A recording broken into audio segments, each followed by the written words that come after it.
Has this ever happened to you? You pull out of your driveway, you're sure you closed the garage door, but you get distracted by the cows in your yard.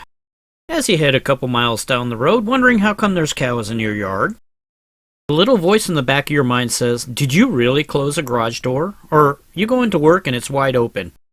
At this point, you have two choices. Turn around, go back and check, or spend the whole day wondering if your house is wide open to the public. To fix this little problem, I bought this nifty little device. It's called the Garage Butler. It uses magnetic reed switches just like your home alarm does to monitor the garage door. When you mount it, it does several functions. It's got an on-off switch so you can easily disable it if you choose to. The green button is a manual garage door opener, so you can open and close your garage just by pushing it. And this button here is the real magic of this box. By selecting this button, you can determine how long of a delay you want to have before the Garage Butler will automatically close your garage door for you. You can select it to have the garage door remain open anywhere from 3 minutes to 60 minutes. At this point, the butler will automatically close the garage door for you, so you can continue to work without turning around and going home. These holes here are actually a very loud buzzer. They'll go off at first to warn you the garage door is about to close, then the tone changes as the garage door is closing. This way the butler's notified people that are around the garage door is closing. If you're working in your garage and you want the garage door to stay open, this is the hold button. It'll prevent the countdown from actually occurring. And finally, the guy that designed this thought of everything. This here is a photoelectric light sensor. Should you have the garage door on hold while you're working out there, you finish up for the day, then go inside, but forget to remove the hold. This sensor will detect that it's dark, override your hold, and close the garage door automatically anyway.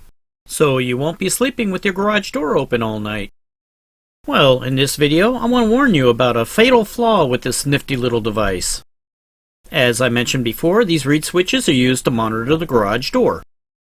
These two metal brackets are used to mount that reed switch.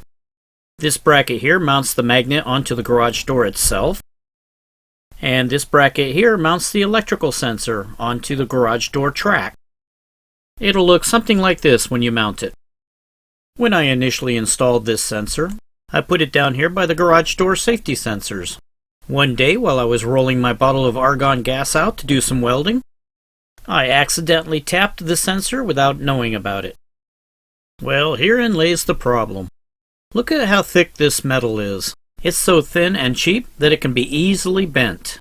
So the slightest touch will bend the sensors away from each other.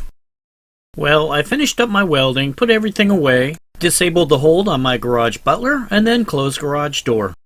You can only imagine my surprise when 60 minutes later I heard the garage butler alarm going off. I went out to look at the garage door and I saw it was being opened. Here's why that happened.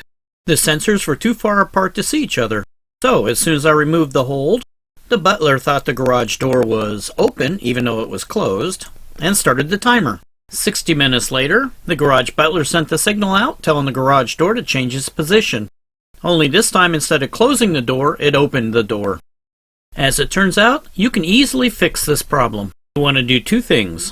The first is to move the sensor away from the floor and put it up high where it can't accidentally be bumped. The second thing we need to deal with is the thin metal.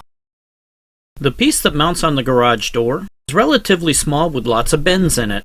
This combination makes it relatively robust, so you don't have to worry about that. This mounting bracket is another story. It should either be replaced or reinforced with thicker steel, one that's not easily bent. After I took these two steps, I have never had a problem with the garage butler since. So, in summary, if you are currently using the butler, or plan on getting one in the future, please make sure you take these two precautions. After you do, I'm sure you'll be very happy with it. Well, thanks for watching.